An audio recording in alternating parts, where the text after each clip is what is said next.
Di biro ang sumulat ng awiting para sa'yo.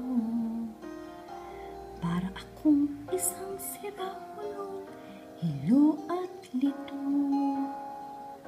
Sa akin panglina ng piano, tiklato'y nilaro. Baka sakaling mayroong tonong bigla na lang umusbong.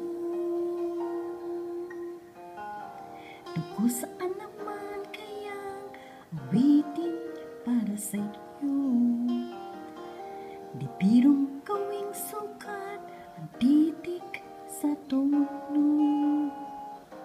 10 man aking diksyonaryo kung ang tugma'y di wasto.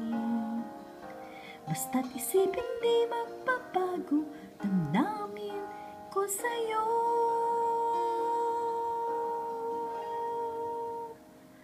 Araw-gabi, nasa isip ka, napapanaginip ka, kahit saan magpunta.